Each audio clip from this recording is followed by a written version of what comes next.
नमस्कार। सत्यम शिवम सुंदरम जीके में आपका हार्दिक स्वागत है, अभिनंदन है। भारतीय संविधान और राज्य व्यवस्था में हम स्थानीय स्वशासन के बारे में पढ़ रहे थे। स्थानीय स्वशासन में हमने स्थानीय स्वशासन पढ़ा और स्थानीय स्वशासन से संबंधित समितियां पढ़ी और समितियों में हमने जिक्र किया कि जो समिति है ये 73वें संविधान संशोधन के विधेयक के लिए आधार बनती है और 73वां संविधान संशोधन अधिनियम 1992 में पारित हो जाता है। क्या है 73वां संविधान संशोधन अधिनियम? ये पंचायती राज से संबंधित जो प्रश्न है, खासतौर से पटवार और इसके अलावा सिविल सर्विसेज की तैयारी करने वाले विद्यार्थियों के लिए टॉपिक बड़ा महत्वपूर्ण है। पॉलिटी के बहुत से महत्वपूर्ण टॉपिकों में पंचायती राज यानी स्थानीय स्वशासन, जिसमें पंचायती राज में पंचायत और शहरी निकाय दोनों शामिल है, वो इसके अंतर्गत पूछे जाते हैं। आप पूरा का पूरा इसको समझिए। इसके साथ साथ आपको न केवल कंपटीशन एग्जाम के लिए बल्कि आपको नॉलेज के लिए भी इनको पता होना चाहिए। अगर आपने इन समितियों का अध्ययन नहीं किया तथा इससे संबंधित अन्य टॉपिकों का अध्ययन करना चाहते हैं तो नीचे डिस्क्रिप्शन जो एरो का निशान तीर का उसको दबाइए, डिस्क्रिप्शन जो बॉक्स है वो खुल जाएगा। उसके बाद में वहां पे नीचे लिंक दिए गए हैं, उन पे जाके आप अध्ययन कर सकते हैं। आइए बात करते हैं 73वें संविधान संशोधन अधिनियम 1992 के बारे में। इसके बाद में हम 74वां संविधान संशोधन अधिनियम भी पढ़ेंगे जो कि शहरी निकाय से संबंधित है। इसके अलावा हम 73वें संविधान संशोधन अधिनियम में 11वीं अनुसूची के बारे में बात करेंगे और उसके बाद में नगरीय निकाय से संबंधित 12वीं अनुसूची है, तो इसमें हम केवल 73वें संविधान संशोधन अधिनियम के बारे में ही बात करेंगे। आपको पता है 73वां संविधान संशोधन अधिनियम जो है ये 1992 में पारित किया गया था, परंतु लागू है ये 24 अप्रैल 1993 को हुआ। इसलिए सबसे बड़ा महत्वपूर्ण प्रश्न यहाँ पे बनता है कि 24 अप्रैल को प्रतिवर्ष जो है ये पंचायती राज जो है वो दिवस मनाया जाता है। आपसे पूछा जाता है कि पंचायती राज दिवस कब मनाया जाता है। इस एग्जाम का सबसे महत्वपूर्ण प्रश्न यहीं से ही मान लिया जाता है, पूछ लिया जाता है। इसके अलावा आप देखेंगे कि ये जो लागू तो हो गया 24 अप्रैल 1993 को 1993 से, लेकिन कुछ ऐसे भी क्षेत्र है जहां पर ये लागू नहीं हुआ। इसके लिए हम लोगों ने एक और अलग जो अधिनियम है 1996 का वो हम पढ़ेंगे, इसके बारे में अलग से पढ़ेंगे। हम पढ़े हैं 73वां संविधान संशोधन अधिनियम 1992।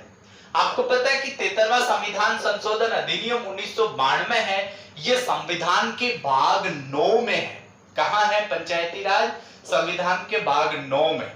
इसमें हम संविधान का भाग 9 और 9 कै पढ़ते हैं। कैसे हम आप देखेंगे, थोड़ा सा आपको ध्यान देना है यहाँ पे कि जो संविधान का भाग 9 भाग 9 जो है उसमें हम देखेंगे आर्टिकल कै से लेकर के ण तक, यानी आर्टिकल जो है ए से लेकर के ओ तक।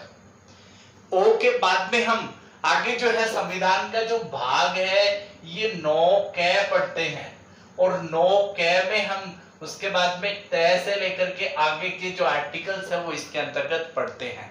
तो ये जो है संविधान 73वां संविधान संशोधन अधिनियम पंचायती राज से संबंधित, ये संविधान के भाग 9 में कई जो चीजें हैं उसमें सम्मिलित की गई, उनके बारे में हम पढ़ते हैं।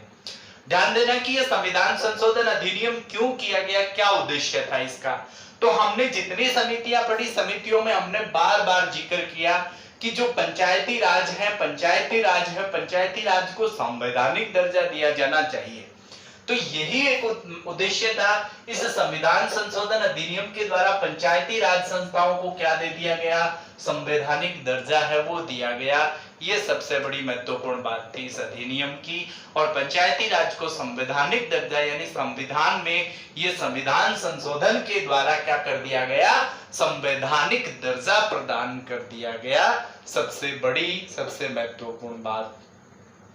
उसके बाद में ये जो मूल संविधान का, यानी हमने बात की संविधान का भाग 9, उसमें संबंधित विभिन्न अनुबंध हैं वो जोड़े गए। क्या जोड़े गए? इसका शीर्षक जो है वो था पंचायतें, और इसमें जैसे कि हमने चर्चा की आर्टिकल 243 जो कि पहले भी था, और हम उसके बाद देखेंगे कि आर्टिकल 243 कै यानी कै बोल दीजिए, ए बोल दीजिए, उससे लेकर के आर्टिकल 243 यानी 243 या फिर आप बोल दीजिए ओ तक। तो आप देखेंगे कहां है ये संविधान के जो भाग 9 में आर्टिकल 243, इसके अलावा 243 कै या ए से लेकर के 243 ओ तक इसका प्रावधान आप देखेंगे कि आर्टिकल 243 भी है, उसके बाद कै ख ग घ चे छे जे झ टे ठे डे ढ न। आप देख सकते हैं कि आर्टिकल 243 यानी 243 ए, 243 बी, 243 सी, 243 डी, ई, एफ, जी, एच, आई, जे, के, एल, एम, एन और ओ तक इसका प्रावधान है। उसके बाद देखेंगे कि ये जो अधिनियम है 1992 का जो 73वां संविधान संशोधन अधिनियम, उसमें 11वीं अनुसूची जोड़ी गई है। मूल संविधान में 8 अनुसूची थी, 4 अनुसूचियां बाद में जोड़ी गई। उसमें जो है हमने आगे अनुसूचियां पढ़ेंगे, उसमें सारी अनुसूचियों की जिक्र करेंगे। तो 11वीं और 12वीं तो आपको ऐसे ही याद रख लेनी कि 11वीं अनुसूची है वो पंचायतों से संबंधित है और 12वीं अनुसूची है वो नगर निकाय से संबंधित है। तो 11वीं अनुसूची जोड़ी गई और ध्यान देने की बात है कि इस क्षेत्र से संबंधित यानी पंचायतों से संबंधित इस 11वीं अनुसूची में 29 सब्जेक्ट है वो जोड़े गए, 29 विषय हैं वो जोड़े गए और यही 29 विषय हैं जिनको आर्टिकल 243 यानी ये पंचायतों की शक्तियां, प्राधिकार और उत्तरदायित्व काम में लेता है और इनसे संबंधित कानून है ये बनाता है। तो पूछा जा सकता है कि इसमें कौन सी अनुसूची है वो जोड़ी गई। आर्टिकल पूछा जाए तो आर्टिकल जो है ये आपको ये ध्यान रखना है कब लागू हुआ, तो लागू 24 अप्रैल को। क्यों बनाया गया, तो संवैधानिक दर्जा देने के लिए। इसके अलावा आपसे पूछा जा सकता है अनुसूची तो 11वीं अनुसूची, सब्जेक्ट कितने हैं, तो 29। उसके बाद में और क्या बात थी संविधान की, इस संविधान संशोधन अधिनियम के द्वारा राज्यों को पंचायत चुनाव संपन्न कराने के लिए बाध्य किया गया। पंचायती राज चुनाव है वो क्या करवाएंगे, संपन्न करवाएंगे। उसके लिए क्या किया गया, बाध्य किया गया। इसके साथ साथ कि राज्य जो हैं, राज्यों को चुनावों के संबंध में छूट दी गई।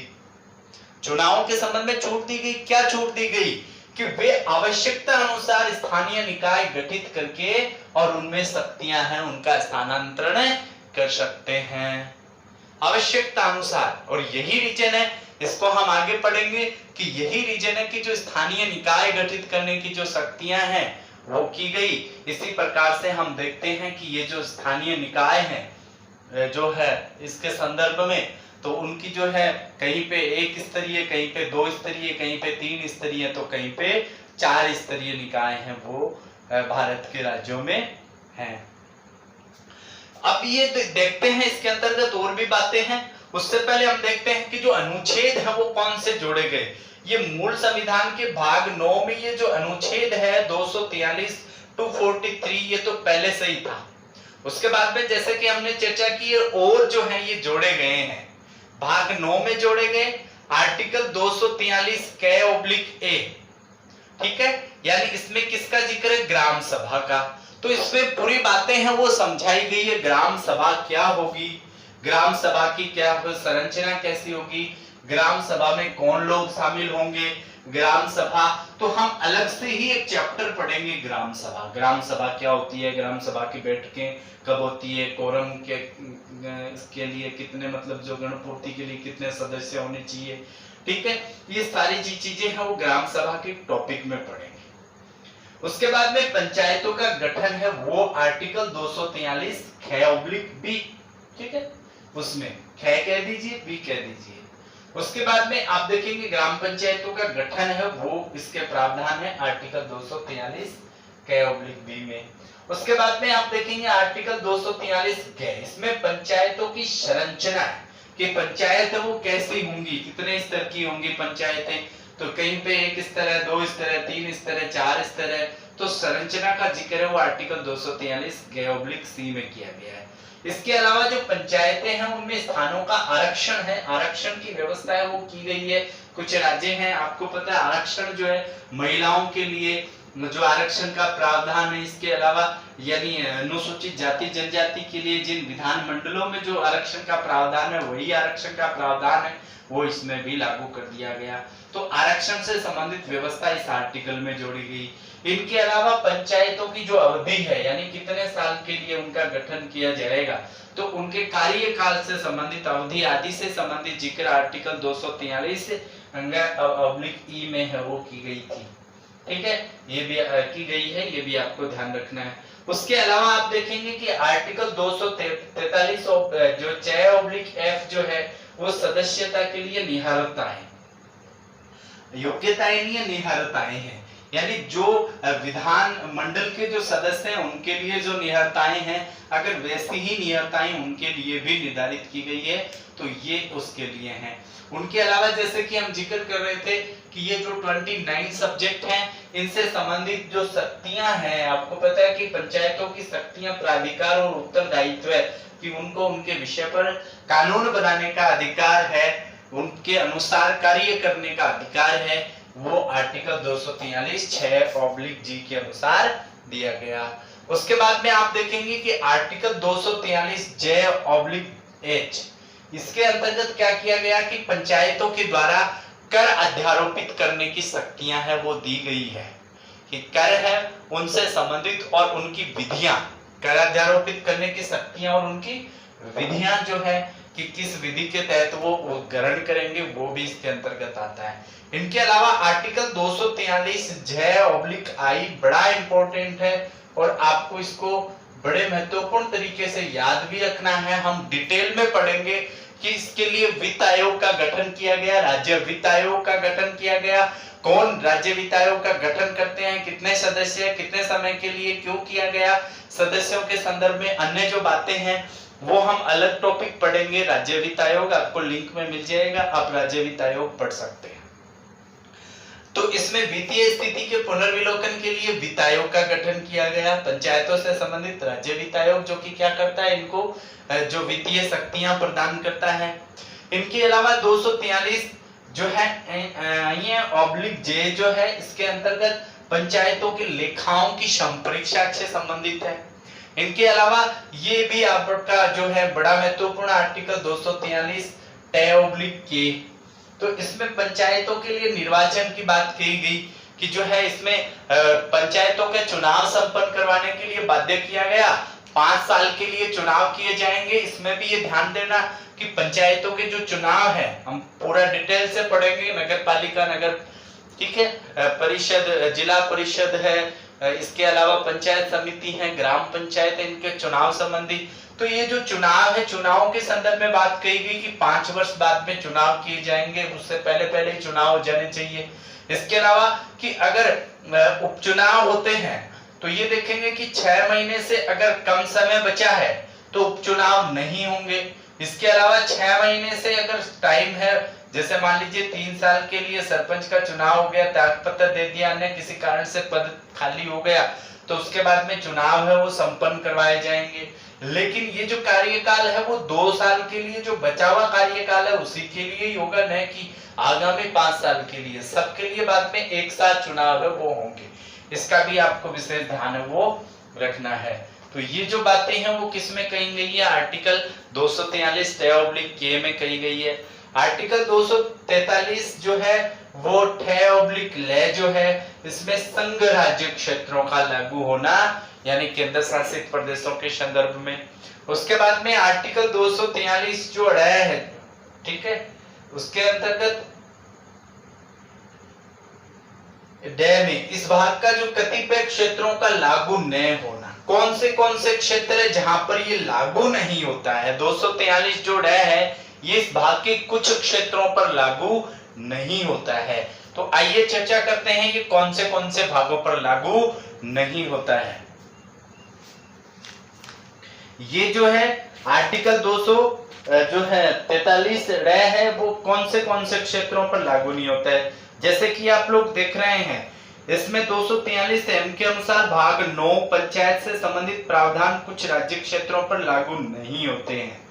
ठीक है, अब देखते हैं कि कौन से क्षेत्रों पर ये लागू नहीं होता। M जो है ये कौन से क्षेत्रों पे लागू नहीं होता, पहला तो अनुच्छेद 244 जो आएगा, 244 जो अनुच्छेद, वो आने वाले टाइम पे हम पढ़ेंगे कि 200 जो 44, अभी तो 243 चल रहा है, उसके बाद में यहाँ तक हमने पढ़ा है, उसके बाद में इससे आगे तक पढ़ेंगे 243 को, उसके बाद का जो आर्टिकल आएगा 244। तो आर्टिकल 244 में खंड 1 में निर्दिष्ट अनुसूचित क्षेत्र और खंड 2 में निर्दिष्ट जनजाति क्षेत्र पर ये लागू नहीं होगा। इसके अलावा नागालैंड, मेघालय और मिजोरम, नागालैंड, मेघालय और मिजोरम राज्य में। तीसरी बात है कि मणिपुर राज्य के ऐसे पर्वतीय क्षेत्र जिनके लिए तत्सम प्रवृत्त किसी विधि के अधीन जिला परिषद विद्यमान है, वहां पर। चौथा, पश्चिमी बंगाल का जो दार्जिलिंग जिला है, वहां के पर्वतीय क्षेत्र के लिए, क्योंकि तत्सम प्रवृत्ति की किसी विधि के अधीन दार्जिलिंग गोरखा पर्वतीय परिषद वहां पर विद्यमान है, तो वहां पर भी ये लागू नहीं होगा। तो आप देखेंगे कि आर्टिकल 243 कहां कौन से क्षेत्रों पे लागू नहीं होता है। उसके बाद में 243 जो न है, वो विद्यमान विधियों और पंचायतों का बना रहना। और उसके बाद में आर्टिकल 243 (ओ) है, इसके लिए निर्वाचन से संबंधित मामलों के लिए न्यायालय हस्तक्षेप नहीं करेगा। इसके लिए राज्य निर्वाचन आयोग जो है उसके गठन का प्रावधान वो इसके अंतर्गत किया गया है। हम पढ़ेंगे कि राज्य निर्वाचन आयोग है वो क्या है, इसके संदर्भ में अलग से हम पढ़ेंगे। तो ये तो थे आर्टिकल्स। इन आर्टिकलों के बाद में हम पढ़ते हैं कि ये जो है राज्यों को चुनाव के संदर्भ में, ध्यान देना, ये हम पढ़ते हैं अभी कि राज्यों के चुनाव के संदर्भ में छूट दी गई कि आवश्यकता अनुसार वो स्थानीय निकाय गठित करके शक्तियां स्थानांतरित कर सकते हैं। तो स्थानीय निकाय, जैसे कि हमने चर्चा की है कि ये जो है पंचायतों की जो संरचनाएं हैं, ठीक है, संरचना 1 स्तरीय, 2 स्तरीय, 3 स्तरीय या 4 स्तरीय। तो कुछ राज्य हैं जहां पर 1 स्तरीय, कुछ राज्य वहां पे द्विस्तरीय, कुछ राज्य वहां पे त्रिस्तरीय है, और केवल पश्चिमी बंगाल है जहां पर ये 4 स्तरीय आंचलिक पंचायत और भी है। तो हम पढ़ते हैं कि यहाँ पे कौन से ये स्तर है। तो आप देख रहे हैं कि विभिन्न राज्यों की जो पंचायती राज संस्थाएं हैं उनके 3 स्तर है, लेकिन भारत के पश्चिमी बंगाल है जिसमें 4 स्तर है। तो कितने स्तरों में बांटा है? एक में हमने पंचायतों के स्तर है, जैसे 1 स्तर, 2 स्तर, 3 स्तर और 4 स्तर। आप देखते हैं कि इसमें कौन सी संस्थाएं हैं। तो जहां पे 1 स्तर है वहां पर केवल ग्राम पंचायत ही कार्यरत है, वहां पर पंचायत समिति भी नहीं है, जिला परिषद भी नहीं है और अन्य कोई संस्थाएं भी नहीं है। दूसरा है कि 2 स्तर है, वहां पे ग्राम पंचायत है और पंचायत समिति है, वहां पर न तो जिला परिषद है और न अन्य किसी प्रकार की कोई संस्था है। इसके बाद में तीसरा स्तर है, वहां पे ग्राम पंचायत है, पंचायत समिति है और इसके अलावा जिला परिषद है, ठीक है। अन्य जो संस्थान है यानी अन्य जो परिषद है वो नहीं है। आप देखेंगे कि यहाँ पे 4 स्तर है, वहां पे ग्राम पंचायत है, पंचायत समिति है, एक अंचल पंचायत है और इसको आंचलिक परिषद कहा जाता है जो जिला परिषद स्तर है पश्चिमी बंगाल में। अब आप देखेंगे कि कौन से राज्यों में है ये। तो 1 स्तरीय जो है वहां पर केवल ग्राम पंचायत है, वो है सिर्फ केरल। इसके अलावा जम्मू कश्मीर, त्रिपुरा, मणिपुर और सिक्किम, यहाँ पर 1 स्तरीय जो है पंचायती राज को अपनाया गया है। इसके बाद आप देखेंगे 2 स्तरीय जो है जहां पे ग्राम पंचायत और पंचायत समिति है, असम, ओडिशा, मध्य प्रदेश, कर्नाटक और हरियाणा। उसके बाद में आप देखेंगे 3 स्तरीय जो है, इसमें ग्राम पंचायत, पंचायत समिति, जिला परिषद, जैसे अपने यहाँ राजस्थान में है। तो आप देखेंगे उत्तर प्रदेश, बिहार, महाराष्ट्र, आंध्र प्रदेश, हिमाचल प्रदेश, पंजाब, गुजरात, तमिलनाडु और राजस्थान, यहाँ पर 3 स्तरीय जो प्रणाली है उसको अपनाया गया है। इसी प्रकार से 4 स्तरीय जो है वो केवल और केवल पश्चिमी बंगाल में है, ये आपको ध्यान रखना है। इसके अलावा आप देखेंगे कि जो गुजरात है, यहाँ पे आप थोड़ा सा ध्यान देंगे, जो गुजरात है जैसे बाकी जो है वहां पे ग्राम पंचायत, पंचायत समिति और जिला परिषद है, गुजरात में ग्राम पंचायत है। इसके अलावा पंचायत समिति को कहा गया तालुका समिति और फिर जिला परिषद, तो तालुका समिति है। इसके अलावा जो नागालैंड है, मणिपुर है और यहाँ पे जो है इस स्तरीय प्रणाली को नहीं अपनाया गया क्योंकि वहां पे जनजातीय क्षेत्र है वो वहां पे प्रचलित है। तो इस प्रकार से हमने 73वां संविधान संशोधन अधिनियम 1992 है वो इसमें पढ़ा है। पंचायती राज से संबंधित अन्य और महत्वपूर्ण चीजें हैं जिनके बारे में भी हम अगले टॉपिक में चर्चा करेंगे।